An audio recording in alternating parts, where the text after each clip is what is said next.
All right. Hey, everyone. Hope you all had a fantastic Tuesday. It's time to read Conan, so here we are. This is Queen of the Black Coast, one of the more interesting stories, I think, so far, at least in the middle series. So, let's get right into it. But my feet stop itching, Jesus.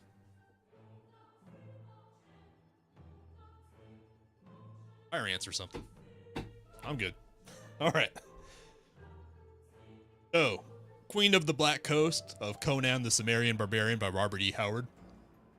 Part 1. Conan joins the pirates. Believe green buds awaken in the spring. The autumn paints the leaves with somber fire. Believe I held my heart inviolate. To lavish on one man my hot desire. The Song of Belief. You can tell that I'm not good at reading poetry because I have no sense of rhyme there. You singing that? Anyways. Hoofs drummed down the street that sloped to the wharfs. The folk that yelled and scattered had only a fleeting glimpse of a mailed figure on a black stallion, a wide scarlet cloak flowing out on the wind.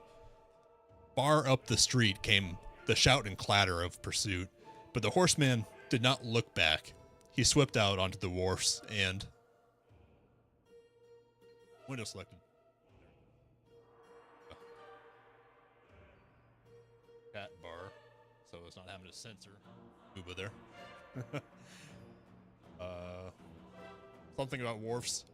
Jerked the plunging stallion back on its haunches at the very lip of the pier.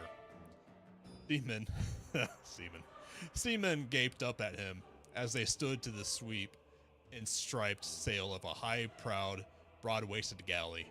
The master, sturdy and black-bearded, stood in the bows, easing her away from the piles with a butt hook. Even besides the braces, with the boat hook. Get me going. He yelled angrily as the horseman sprang from the saddle, and with a long leaps landed squarely on the mid-deck. One moment. Hello there. Who invited you aboard? Get under way, roared the intruder, with a fierce gesture that spattered red drops from his broadsword. But we're bound for the coast of Kush, expostulated the master. Time for Kush. Push off, I tell you. The other cast a quick glance up the street, along which a squad of horsemen were galloping. Far behind them toiled a group of archers, crossbows on their shoulders. Archers, I think, use bows, and crossbowmen use crossbows. Not important. You pay for your passage? Demanded the master. I pay my way with steel, roared the man in armor, brandishing the great sword that glittered bluely in the sun. By craw, man, if you don't get underway, I'll drench this galley in the blood of its crew. Good old Conan, being a complete asshole. That's why we love him.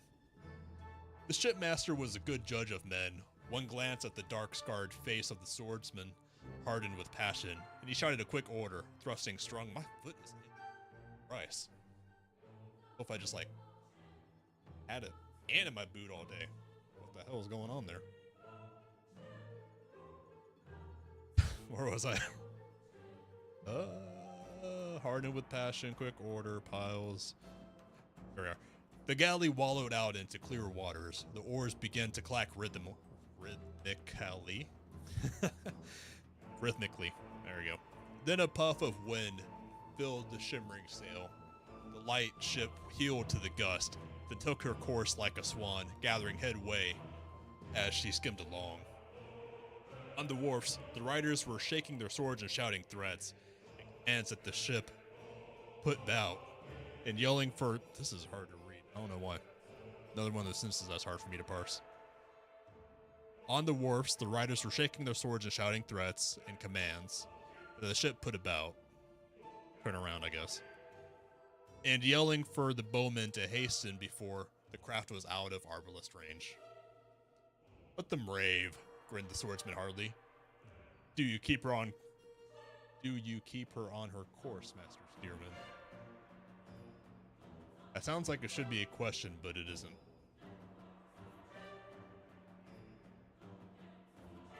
The master descended from the Why am I so itchy? Holy shit. Like, I haven't had an itchy spell like this in, I was a kid. God damn. Chicken pox in here. Anyways. Spent the whole day fine. I get home and take off my shoes and socks, and it's just itchy as hell. Damn. The master descended from the small deck between the bows, made his way between the rows of oarsmen, and mounted the middeck. The stranger stood there with his back to the mast, eyes narrowed alertly, sword ready.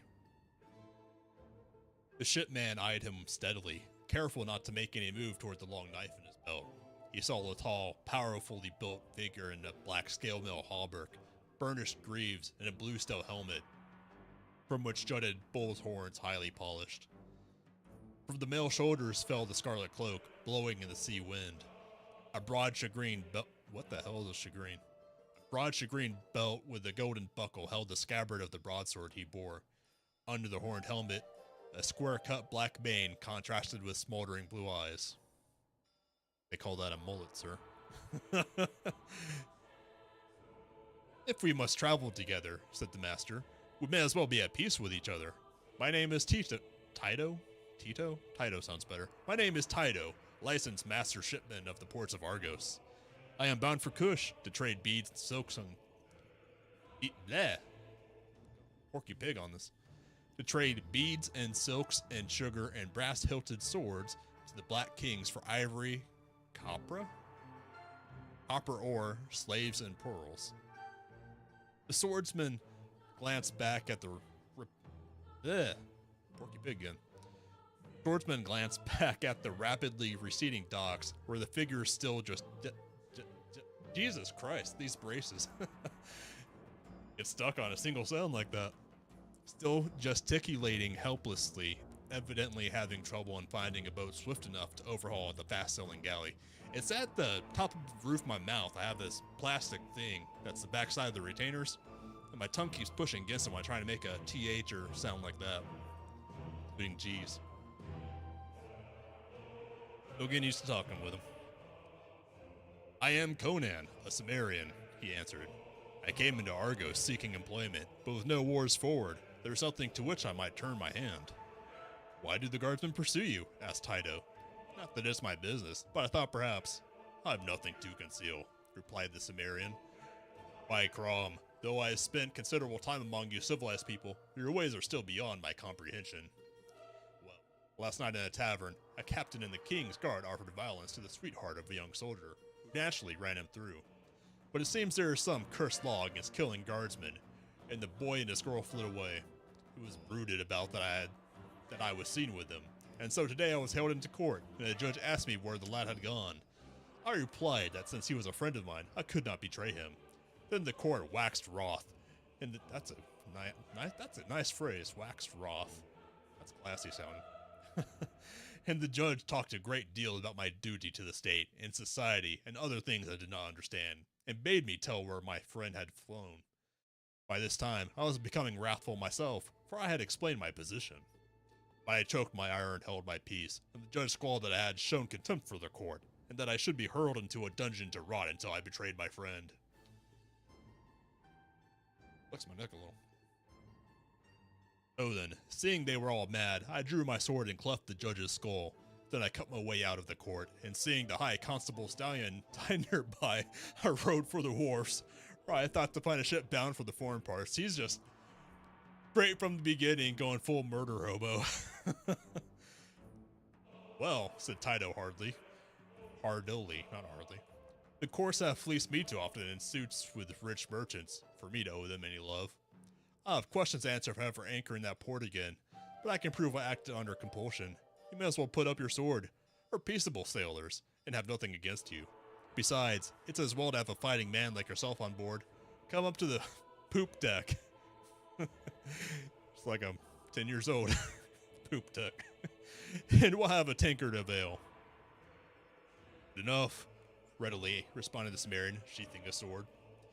The Argus was a small, sturdy ship, typical of those trading craft which ply between the ports of Zingara and Argos and the southern coast hugging the shoreline and seldom venturing far into the open ocean. It was high of stern, with a tall, curving prow, broad in the waist, sloping vertically from to stem and stern.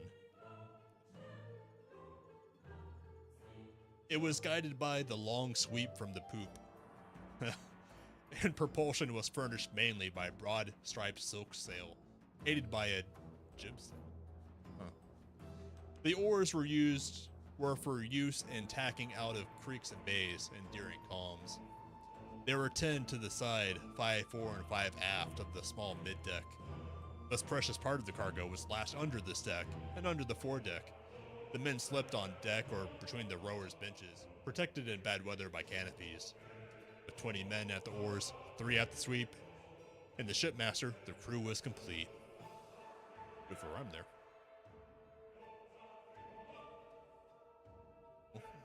Got a sore out of it.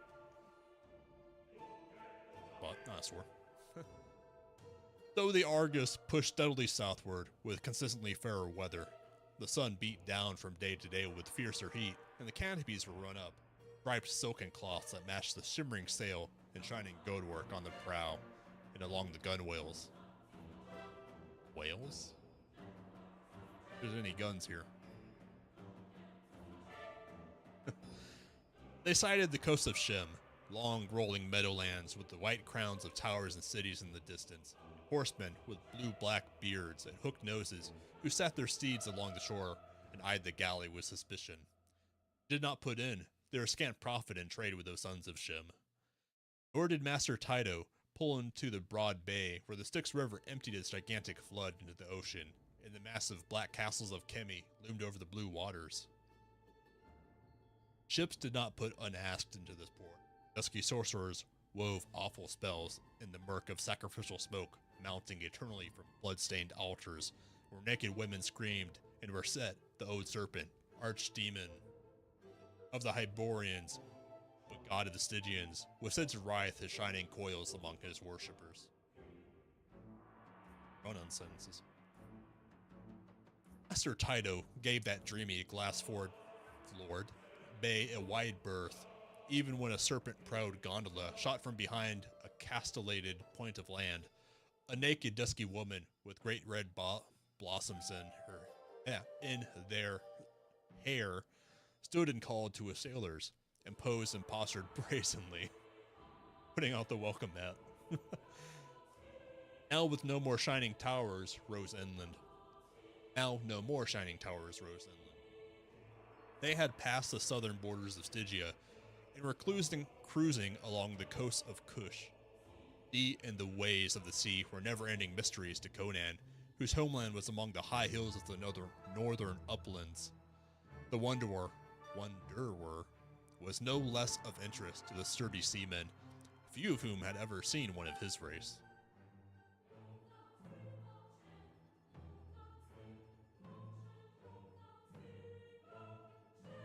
They were characteristic of Argosian sailors, short and stockily built. Conan towered above them, and no two of them could match his strength. They were hardy and robust, but his was the endurance and vitality of a wolf, his thews steeled and his nerves whetted by the hardness of his life in the world's wastelands. He was quick to laugh, quick and terrible in his wrath. He was a valiant trencherman, and strong drink was a passion and a weakness with him. Eve as a child in many ways, unfamiliar with the sophistry of civilization, he was naturally intelligent, jealous of his rights, and dangerous as a hungry tiger. Young in years, he was hardened in warfare and wandering, and his sojourns in many lands were evident in his apparel. His his horned helmet was such as was worn by the golden-haired Aesir of Nordheim. His hauberk and greaves were of the finest workmanship of Koth. The fine ringmail which sheathed his arms and legs was of Nemedia. The blade at his girdle was a great Aquilonian broadsword, and his gorgeous scarlet cloak could have been spun nowhere but in Ophir. So they beat southward, and Master Tyto began to look for the high-walled villages of black people, just gloss over that. This is written in the Robert E. Howard has a blunt way of describing races. It is what it is. I mean, even today we say white and black casually, but when you're writing prose like this, it's a race. Like I said, and black people is the most common word for that. Anyways, gonna gloss right over that. Well, I didn't, but now I am. But they found only smoking ruins on the shore of a bay, littered with naked black bodies. Taito swore, "I had good trade here, aforetime. This is the work of pirates." We meet them. Conan loosened his great blade in his scabbard. "Mine is no worship. We run, not fight. Yet if it came to a pinch, we have beaten off reavers before, and might do it again, unless it were Belit's Tigress." Thanks, Captain Foreshadowing. Who is Belit? Belit? I don't know how that accent works. I'm gonna say Belit. It was an audiobook. "The wildest she-devil unhanged. Unless I read the signs wrong, it was her butchers who destroyed that village on the bay. May I someday see her dangling from the yardarm. She is called Queen of the Black Coast. She is the Shemite woman who leads the Black Raiders. They harry the shipping and have sent many a good tradesman to the bottom."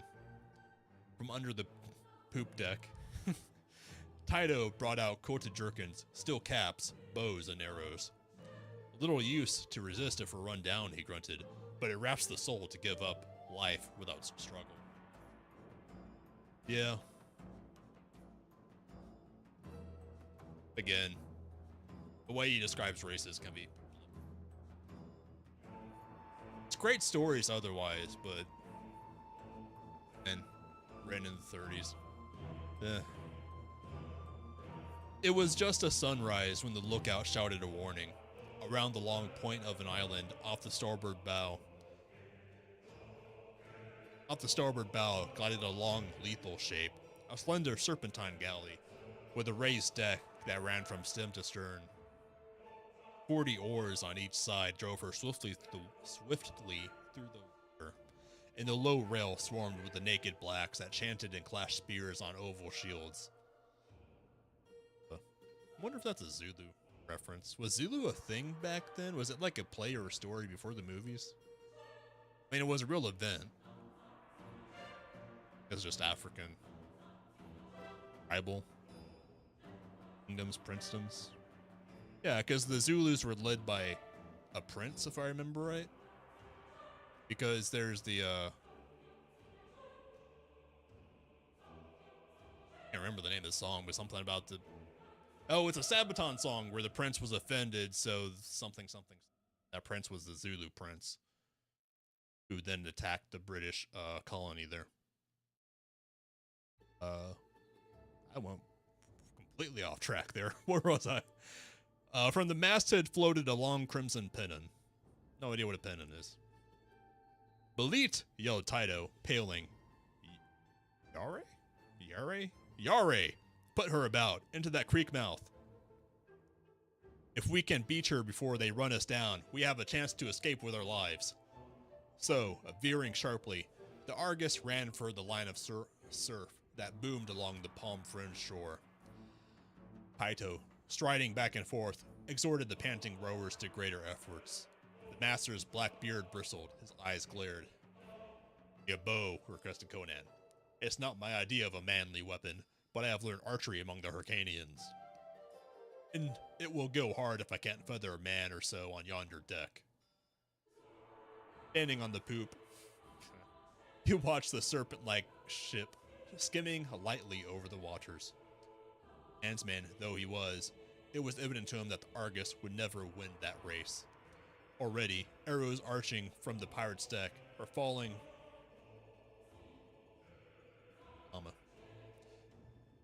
Anyways, the pirate's deck were falling with a hiss into the sea, at 20 paces astern. Arrows. "We'd best stand to it," growled the Cimmerian, "else we'll all die with shafts in our backs and not a blow dealt." "Bed to it, dogs!" roared Taito with a passionate gesture of his brawny fist. The bearded rowers grunted, heaving at the oars, while their muscles coiled and knotted, and sweat started out on their hides. The timbers on the stout little galley creaked and groaned as the men fairly ripped her through the water. The wind had fallen, the sail hung limp. Nearer crept the inexorable raiders, and they were still a good mile from the surf when one of the steermen fell gagging on across the sweep, a long arrow through his neck. Tyto sprang to take his place, and Conan, bracing his feet wide on the heaving poop deck, lifted his bow. He could see the details of the pirate plainly now.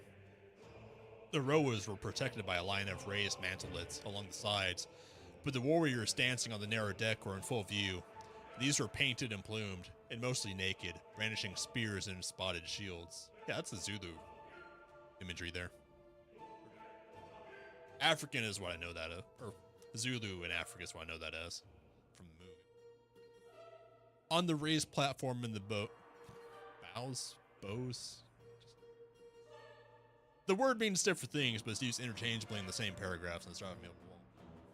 On the raised platform in the bows, stood a slim figure whose white skin glistened in dazzling contrast to the glossy ebon hides about it. Elite, without a doubt. Conan drew the shaft to his ear. Then some whim or qualm stayed his hand and sent the arrow through the body of a tall, plumed spearman rider. Hand over hand, the pirate galley was overhauling the lighter ship. Arrows fell in a rain about the Argus, and men cried out. All the steersmen were down, pincushioned, and Tyto was handling the massive sweep alone, gasping black curses, his braced legs knots of straining thews.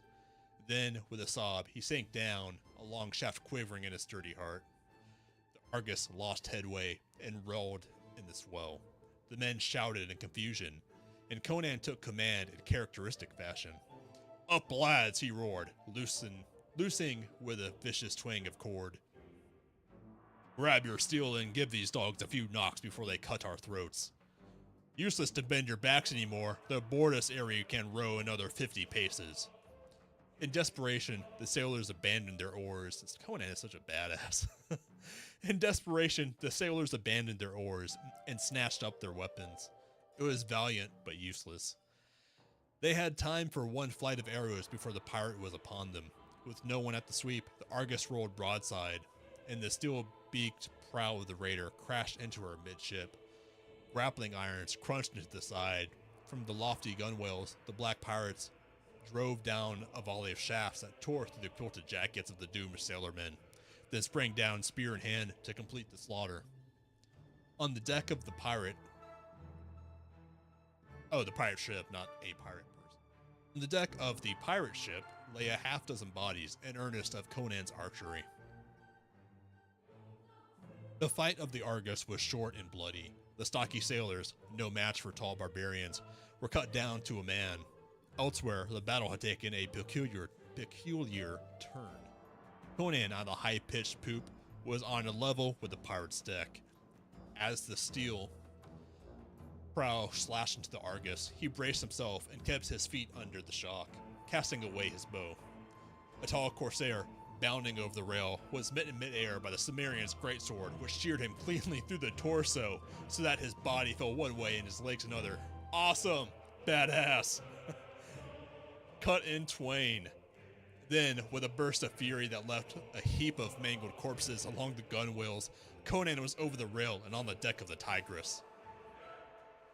In an instant, he was the center of a hurricane of stabbing spears and lashing clubs, but he moved in a blinding blur of steel. Spears bent on his armor, a swished empty air, and his sword sang its death song. The fighting madness of his race was upon him, and with a red mist of unreasoning fury wavering before his blazing eyes, he cleft skulls, smashed breasts, severed limbs, ripped out entrails, and littered the deck like a shambles.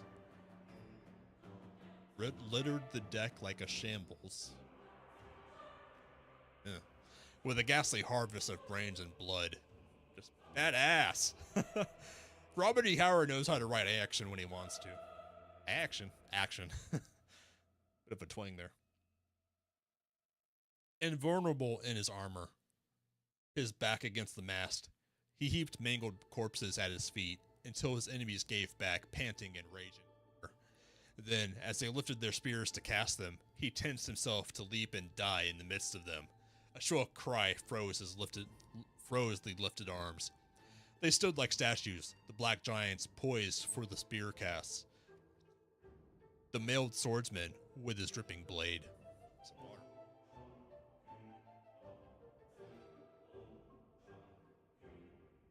Walit sprang before the blacks, beating down their spears. She turned toward Conan, her bosom heaving, her eyes flashing. I had to cover up her heaving bosom in the opening picture. Fierce fingers of wonder caught at his heart. She was slender, yet formed like a goddess, at once lithe and voluptuous. Her only garment was a broad silken girdle. Her white ivory limbs, in the ivory globes of her breasts, drove a beat of fierce passion through the Cimmerian's pulse, even in the panting fury of battle. Her rich black hair, black as the Stygian night, fell in rippling burnished clusters down her supple black back. Her dark eyes burned on the Cimmerian. He was untamed as a desert wind, supple and dangerous as a she-panther. She came close to him, heedless of his great blade, dripping with blood of her warriors. Her supple thigh brushed against it, so close she came to the tall warrior. Her red lips parted as she stared up into his somber, menacing eyes. "Who are you?" she demanded. "By Ishtar, I have never seen your like, though I have ranged the sea from coast of Zingara to the fires of the ultimate south. Whence come you?" I have to pause to note that the editor of this omnibus, I guess you'd call it, the collection of Conan stories, also did the narration for the audiobook on Audible, and he's good until he has to narrate any of the female characters, where he does the most obnoxious, stereotypical, high-pitched, like, mocking voice a man does when he's trying to imitate a woman. And it's the worst part of the audiobook, is just him voice acting the women. Not that I'm any better just deadpan reading it like this, but it is what it is. Whence came you? Whence come you? From Argos, he answered shortly, alert for treachery. Let her slim hand move toward the jeweled dagger in her girdle, and a buffet of his open hand would stretch her senseless across the deck. Fun way to say that, buffet of his open hand. Nice way to say bitch slap. Yet in his heart, he did not fear. He had held too many women, civilized or barbaric, in his iron-thewed arms, not to recognize the light that burned in the eyes of this one. "You are no soft Hyborian." Oh, that's her. "You are no soft Hyborian," she exclaimed. "You are fierce and hard as a gray wolf. Those eyes were never dimmed by city lights. Those thews, what the hell is a thew? Those thews were never softened by life amid marble walls." "I am Conan, a Cimmerian," he answered. To the people of the exotic climes, the north was a mazy half-mythical realm.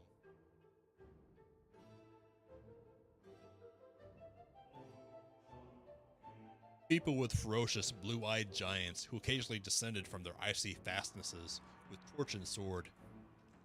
Their raids had never taken them as far south as Shem, and this daughter of Shem made no distinction between Aesir, Vanir, or Cimmerian. With the unerring instinct of the elemental feminine, she knew she had found her lover, and his race meant naught, save as it invested him with the glamour of far lands. And this was written in the 30s when, they called,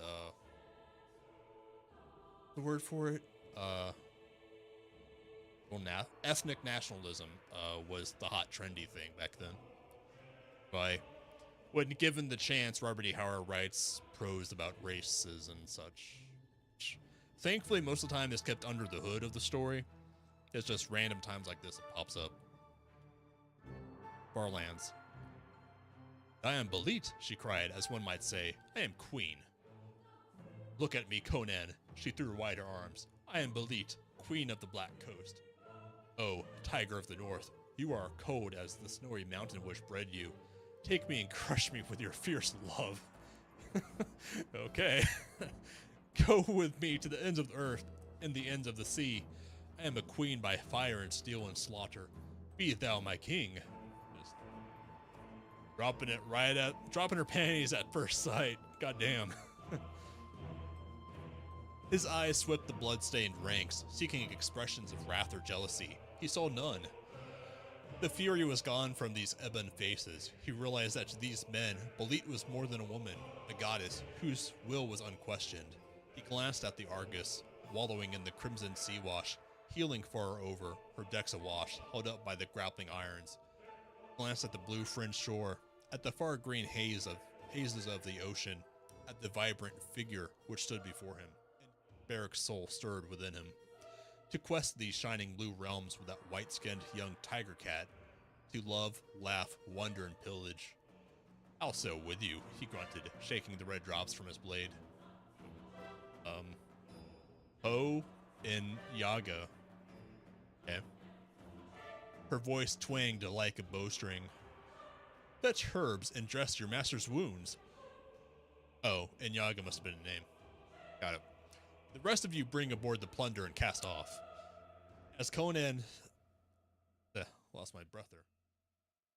He's just so dazzling. As Conan sat with his back against the poop rail, while the old shaman attended to the cuts on his... goddamn braces. As the old shaman attended to the cuts on his hands and limbs, their cargo of the ill-fated Argus was quickly shifted aboard the Tigris, in store in small cabins below deck. The bodies of the crew and of fallen pirates were cast overboard to the swarming sharks, while wounded blacks were laid in the waist to be bandaged. Then the grappling irons were cast off, and as the Argus sank silently into the blood-flecked waters, the Tigris moved off southward to the rhythmic clack of the oars.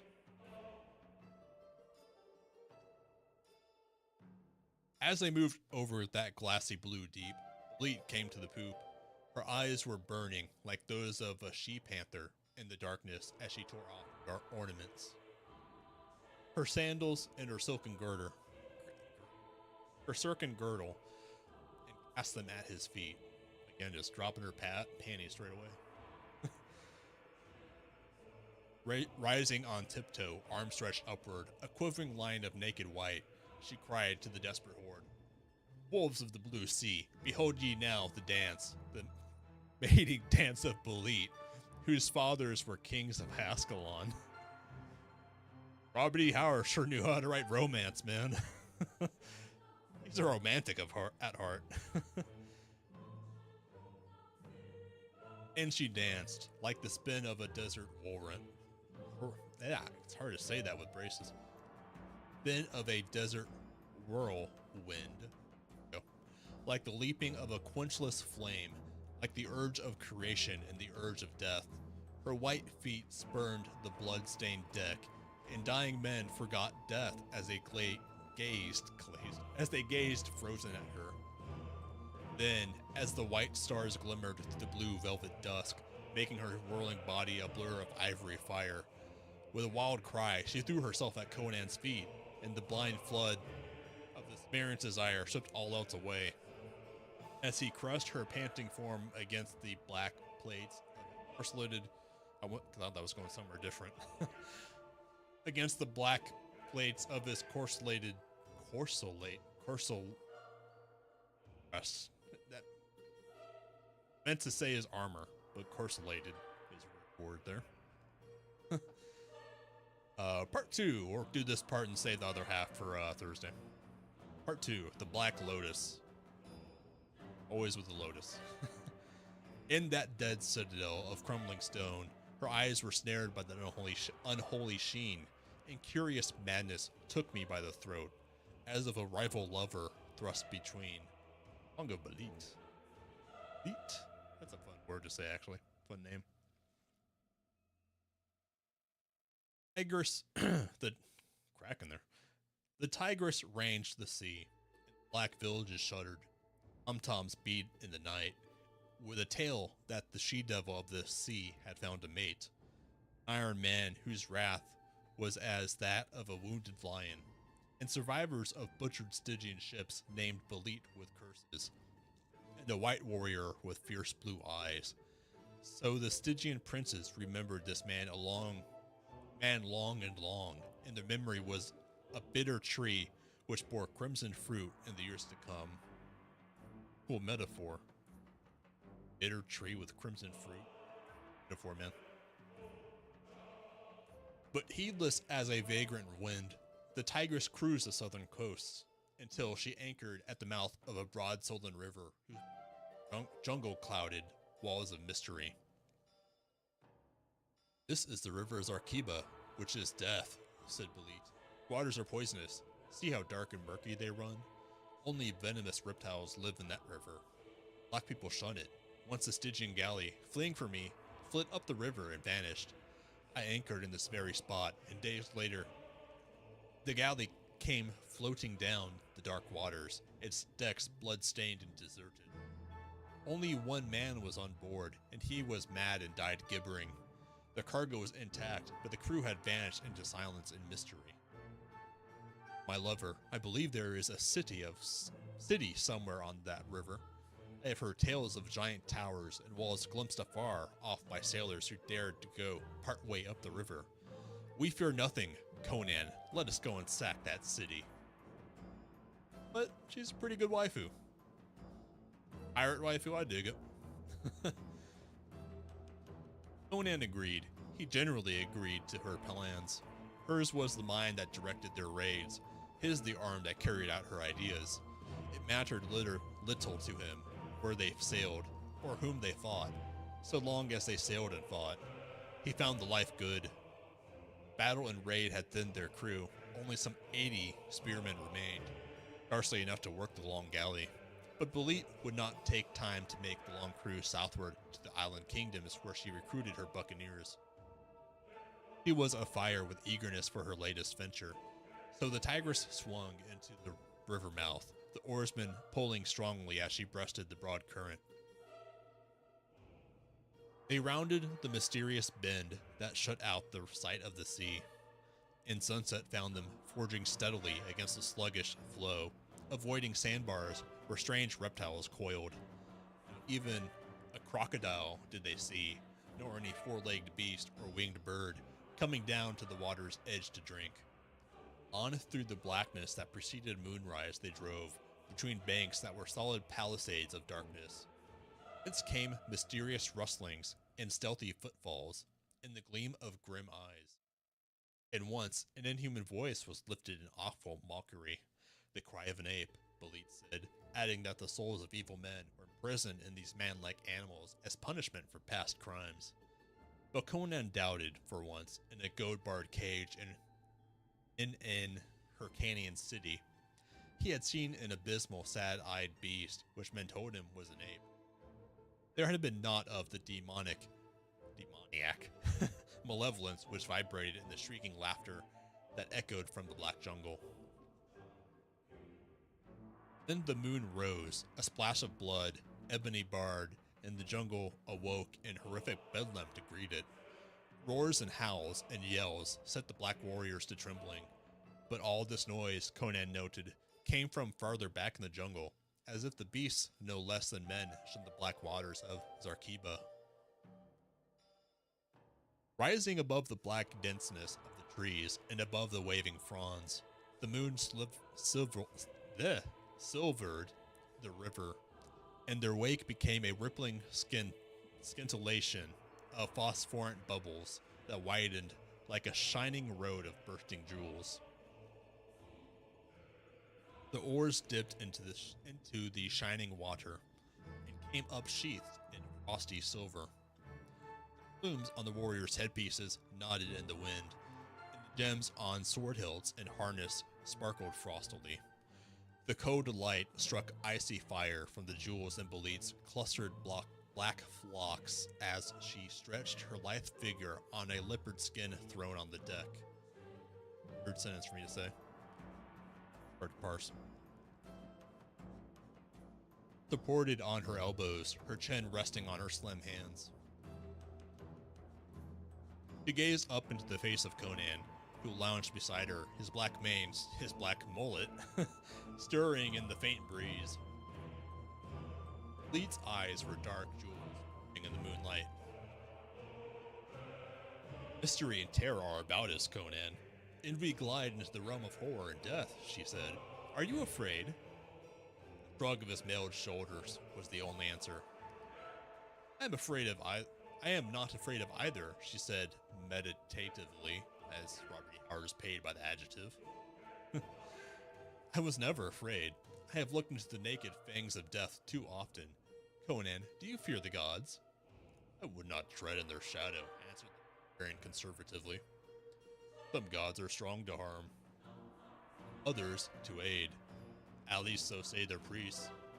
Of the Hyborians must be a strong god, because his people have builded their cities over the world.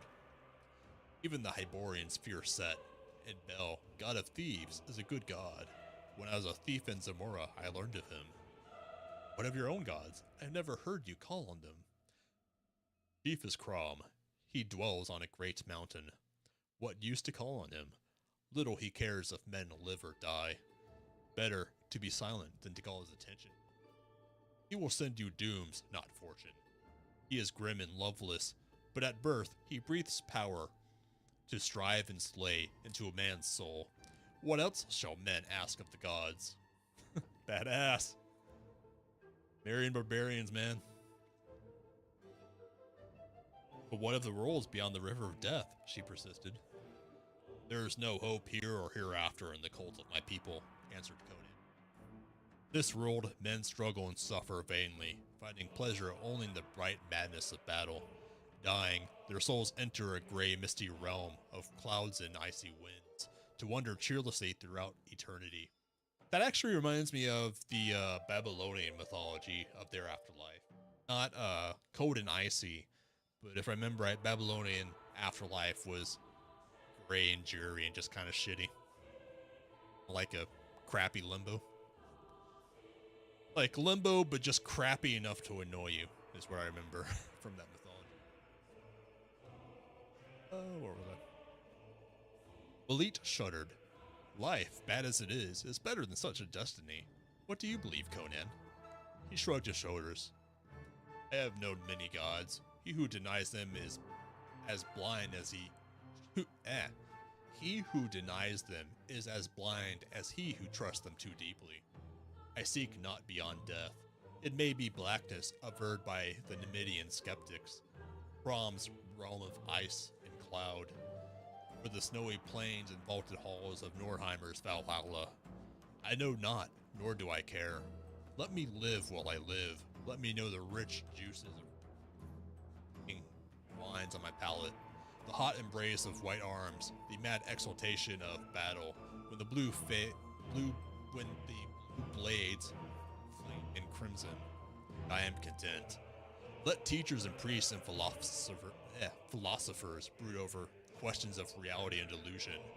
I know this. If life is illusion, then I am no less an illusion. And being thus, the illusion is real to me. I live, I burn with life, I love, I slay, and am content. That's a barbarian creed there. Asmongold would probably approve. But the gods are real, she said, pursuing her own line of thought.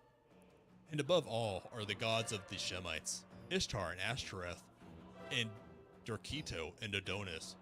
Bel too is Shemitish, for he was born in ancient Shumir long, long ago, and went forth laughing, with curled beard and impish wise eyes, to steal the gems of kings of old times.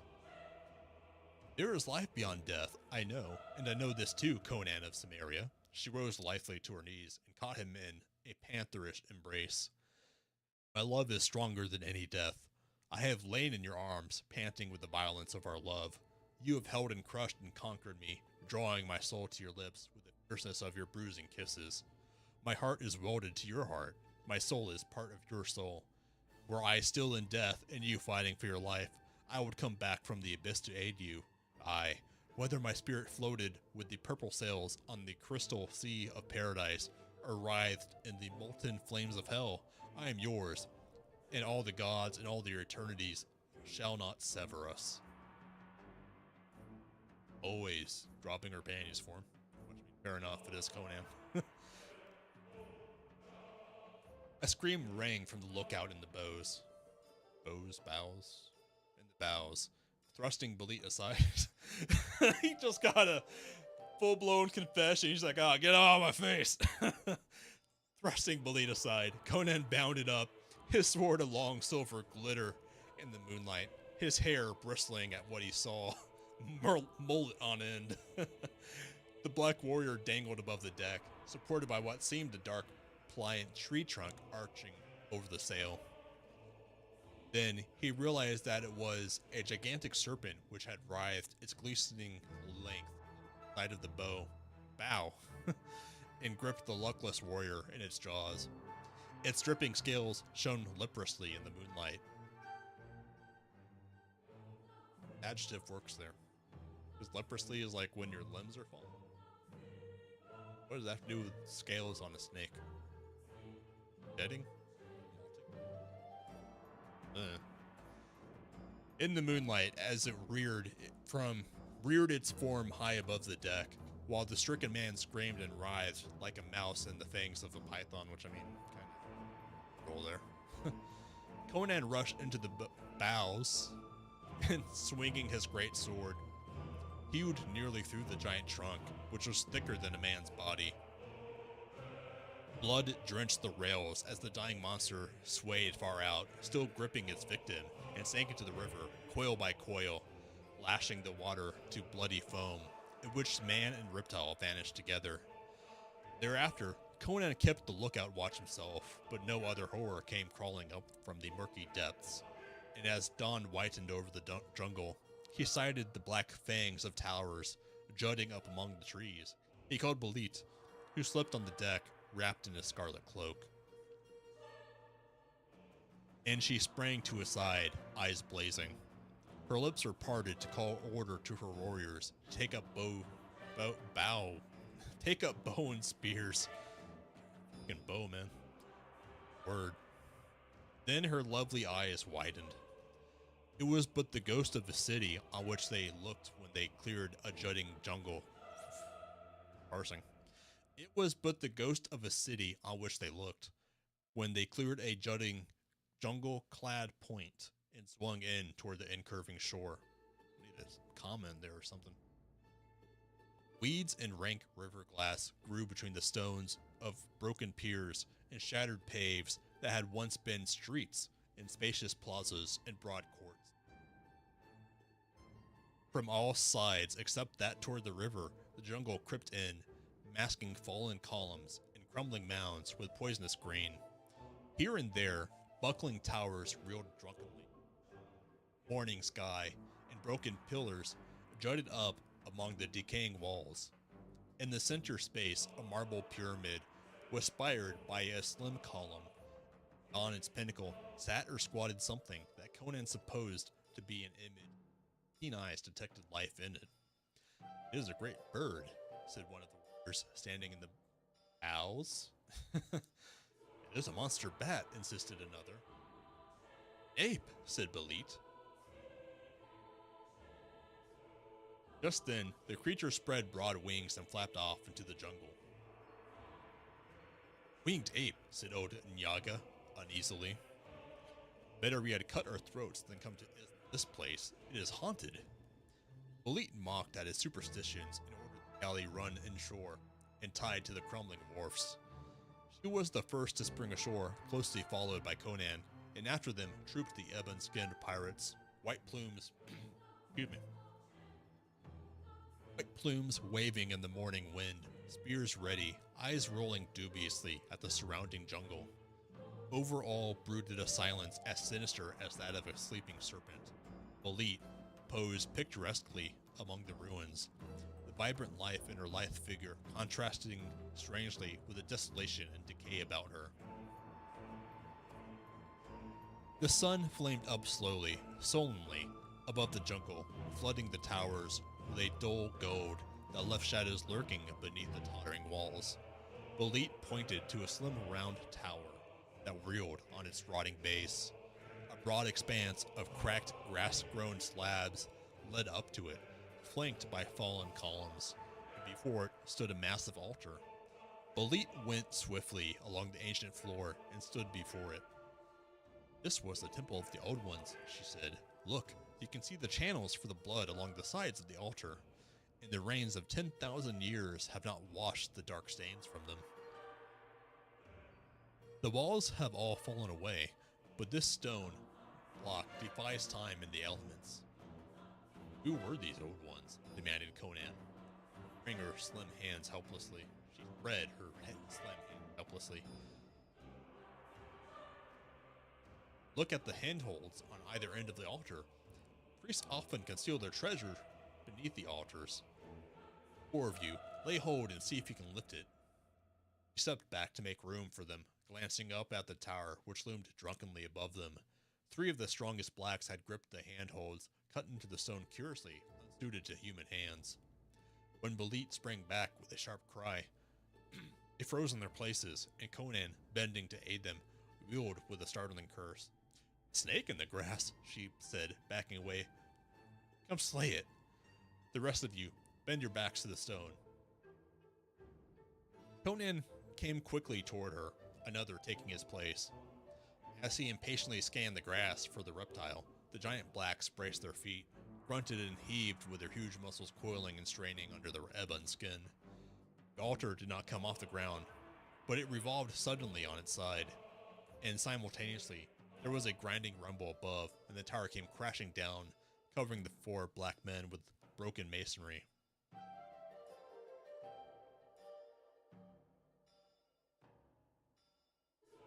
I think I'm getting better at reading, not dying as I go on, but not helped by braces. Anyways, some little bit of racism here. 2 white people running away, letting the black people do the work and die. Okay. On. A cry of horror rose up from their comrades. Belit's slim fingers dug into Conan's arm muscles. There was no serpent, she whispered. It was but a ruse to call you away. I feared. The Old Ones guarded their treasure well. Let us clear away the stones. With Herculean... Yeah, this is a really grognardy nitpick, but Hercules of Greek myth would come thousands and thousands and tens of thousands of years after when Conan, supposedly in this fake history, would take place. So, again, this is some real grognardy nitpicking, but I think it's improper to use something referencing a future moment in the past like this, unless it's like an intentional call forward for irony or something like that, or foreshadowing. Anyways, Robert E. Howard was still learning to write a bit. This is like his first 2 years or so. With Herculean labor, I just keep going off on tangents, I'm sorry. With Herculean labor, they did so, and lifted out the mangled bodies of the 4 men, and under them, stained with their blood, the pirates found a crypt carved in the solid stone. The altar, hinged curiously, with stone rods and sockets on one side, had served as a lid, and at first glance, the crypt seemed brimming with liquid fire, catching the early light with a million blazing facets.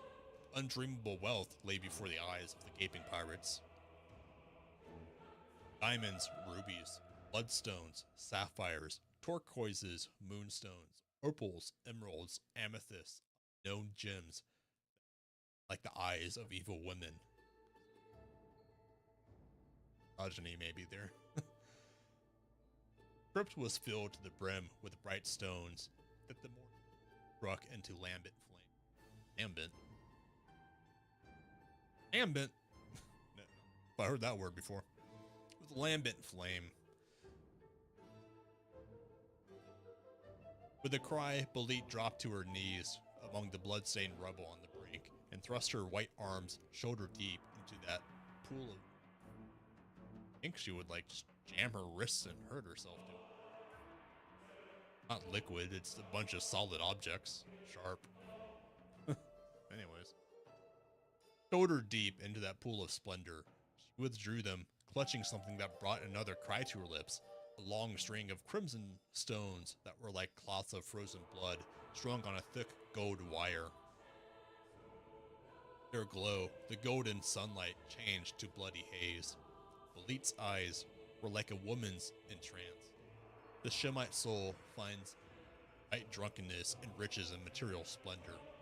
The sight of this treasure might have shaken the soul of a sated emperor of Shushan. Pick up the jewels, dogs! Her voice was shrill with her emotions. Look! A muscular black arm stabbed toward the tigress, and Belit wheeled, her crimson lips a-snarl. He expected to see a rival corsair swooping in to despoil her of her plunder. But from the gunwales of the ship, a dark shape rose, soaring away over the jungle. The devil ape has been investigating the ship, muttered the blacks uneasily. What matter? Cried Belit with a curse, raking back a rebellious lock with an impatient hand. Make a litter of spears and mantles to bear these jewels. Where the devil are you going? To look to the galley, grunted Conan. That bat thing might have knocked a hole in the bottom for all we know. He ran swiftly down the cracked wharf and sprang aboard. A moment's swift examination below decks. He swore heartily, casting a clouded glance in the direction the bat being had vanished. He returned hastily to Belit, superintending the plunder. He had looped the necklace about her neck, and on her naked white bosom, the red clots glimmered darkly. That's a good imagery for jewels, red clots. I like that. A huge naked black stood crotch deep in the jewel-brimming crypt, scooping up great handfuls of plunder to pass them up to eager hands above. Strings of frozen iridescent hung between his husky fingers. Drops of red fire dripped from his piled high with starlight and rainbow. It was as if a black titan stood straddle-legged in the bright pits of hell, his lifted hands full of stars.